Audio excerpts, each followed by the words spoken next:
मला कुणी संपर्क केलेला नाही, सगळे जागेवर आहेत।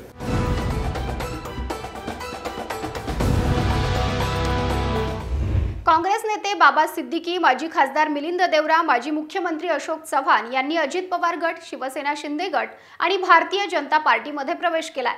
असे बडे नेते भाजपात जात असताना अशातच राष्ट्रवादी काँग्रेसच्या शरद पवार पक्षाचे प्रदेशाध्यक्ष जयंत पाटील भाजपात जाणार असल्याची चर्चा आहे। जयंत पाटील भाजपात जाणार ही चर्चा गेल्या 1 ते 1.5 वर्षांपासून या ना त्या कारणाने होत आहे। आता पुन्हा एकदा या चर्चेने जोर धरलाय।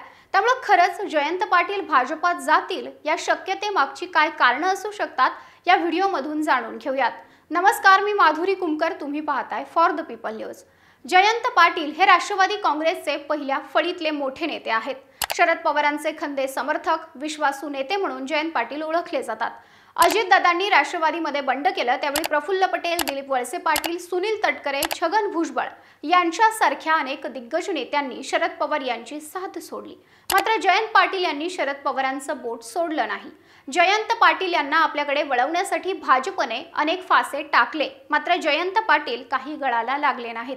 स्वर्गीय राजाराम बापू पाटील यांचे चिरंजीव असलेल्या जयंत पाटील यांना आपल्या घरामधूनच राजकारणाचं बाळकडू मिळालं।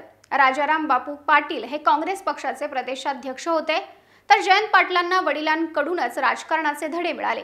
सलग 9 वेळा अर्थसंकल्प मांडणारे अर्थमंत्री म्हणून ते प्रसिद्ध आहेत। ग्रामविकास मंत्री आणि गृहमंत्री म्हणून जयंत पाटील यांनी कामगिरी बजावली आहे। 2019 मध्ये त्यांच्याकडे राष्ट्रवादीच्या प्रदेशाध्यक्ष पदाची धुरा देण्यात आली। या पदासाठी धनंजय मुंडे, सुनील तटकरे, दिलीप वळसे पाटील अशा मातब्बर नेत्यांची नावं चर्चेमध्ये होती। मात्र शरद पवार यांनी जयंत पाटील यांच्या नावाला पसंती दिली। जयंत पाटील यांची अजित पवार यांच्या बरोबरीचे नेते म्हणूनही ओळख आहे। 2023 मध्ये IAL&FS या कंपनीच्या कर्ज घोटाळ्या प्रकरणी ईडीने जयंत पाटील यांची चौकशी केली। जयंत पाटलांच्या चौकशीवेळी राष्ट्रवादीचे अनेक नेते गैरहजर होते, तेव्हा जयंत पाटील एकटे पडल्याच्याही चर्चा रंगल्या होत्या। तर 2019च्या काळात भाजपात जाण्यासाठी आपल्यावर दबाव तंत्र वापरल्याचा आरोप जयंत पाटील यांनी केलेला होता। कोणताही संबंध नसताना, कोणतेही कारण नसताना, कोणतीही माहिती न देता केंद्रीय यंत्रणांना हाताशी धरून धाडसत्र, अटकसत्र राबवलं जात असल्याचंही जयंत पाटील यांनी म्हटलं होतं। या दबाव तंत्राव्यतिरिक्त राष्ट्रवादीत जयंत पाटील अस्वस्थ असल्याची काही कारणं सुद्धा समोर आली होती। त्यातीलच म्हणजे 2019 नंतर शरद पवार यांनी कधी काळी गृहमंत्रीपद भूषवलेल्या जयंत पाटील यांना गृहमंत्रीपद देण्याऐवजी जलसंधारण मंत्रीपद दिलं। दुसरीकडे अजित पवार असोत की सुप्रिया सुळे, राजकीय वारसदार ठरवायचं झाल्यास सुप्रिया सुळे यांच्या नावाची चर्चा झाली। त्यानंतर अजित पवार यांनी बंडाचं हत्यार उपसलं होतं। अशामध्ये जयंत पाटील यांचं राष्ट्रवादीमधील भविष्य काय असा प्रश्न उभा राहिला। महाविकास आघाडी सरकार कोसळल्यानंतर जयंत पाटील यांना विरोधी पक्षनेतेपद दिलं जाऊ शकलं असतं, पण शरद पवार यांनी तसं केलं नाही। शरद पवार यांनी पक्षामधीलच दोन्ही गटांना खुश केलं। सुप्रिया सुळे यांना कार्यकारी अध्यक्ष केलं, तर प्रफुल्ल पटेल यांनाही कार्यकारी अध्यक्ष केलं होतं। प्रफुल्ल पटेल हे अजित पवार यांच्या जवळचे आहेत। ही निवड करताना जयंत पाटील यांचा विचार झाला नाही। जयंत पाटील यांना आपला मुलगा प्रतीक पाटील याला राजकारणामध्ये आणायचं आहे आणि त्यासाठी त्यांनी आपल्या मुलाला राजाराम बापू साखर कारखान्याचा अध्यक्षही केलेला आहे। पण शरद पवार यांच्याकडून जयंत पाटील यांना काहीच प्रतिसाद मिळताना दिसला नाही। तर दुसरीकडे शरद पवार यांनी अजित पवार यांचे चिरंजीव पार्थ पवार यांच्याकडे कोणतीही संघटनात्मक जबाबदारी दिली नव्हती। मग जयंत पाटील यांच्या मुलाला काय मिळणार हा प्रश्न उपस्थित झाला।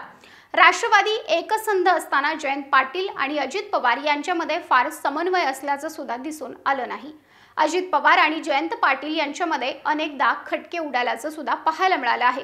त्यामुळे पाटील हे अजित पवार यांच्या हाताखाली किंवा त्यांच्या नेतृत्वाखाली काम करणं पसंत करतील असंही वाटत नाही। आता लोकसभा निवडणुकीच्या अनुषंगाने भाजपकडून जोरदार तयारी सुरू आहे। अधिकाधिक जागा जिंकण्यासाठी भाजपकडून विरोधी पक्षातील नेत्यांनाही पक्षामध्ये घेण्याचे प्रयत्न सुरू आहेत। महाराष्ट्रामध्ये सुद्धा अनेक नेते भाजपमध्ये येण्यास इच्छुक आहेत असं भाजपच्या नेत्यांकडून वारंवार सांगितलं सुद्धा जात आहे। मग अशामध्ये जयंत पाटील शरद पवार यांची साथ सोडणार असल्याच्या चर्चा जोर धरतायत। आता या सगळ्या चर्चांवर जयंत पाटील यांनी स्पष्टीकरण सुद्धा दिलेलं आहे की मी कुठेही जाणार नाही, मला भाजपाकडून कोणतीही ऑफर नाही, कोणत्याही भाजप नेत्यांनी माझ्याशी संपर्क केलेला नाही आणि अलीकडच्या काळामध्ये दिल्लीत गेलोच नाही, त्यामुळे बैठक होण्याचा प्रश्नच नाही। आमची सुप्रीम कोर्टात केस होती तेव्हा मी गेलो होतो, त्यानंतर मी गेलो नाही, त्यामुळे कोणतीही बैठक झाली नसल्याचं जयंत पाटील यांनी म्हटलेलं आहे। असं असलं तरी आत्तापर्यंत घडलेल्या घडामोडी पाहता जयंत पाटील भाजपात जाणार नाही हे कुणीही ठामपणे सांगू शकत नाही। यावर आपलं मत आम्हाला खालील कमेंट बॉक्समध्ये लिहून कळवा। व्हिडिओ आवडल्यास लाईक करा। आमचे नवनवीन व्हिडिओज पाहण्यासाठी फॉर द पीपलला यूट्यूब आणि फेसबुकवर सबस्क्राईब व फॉलो जरूर करा।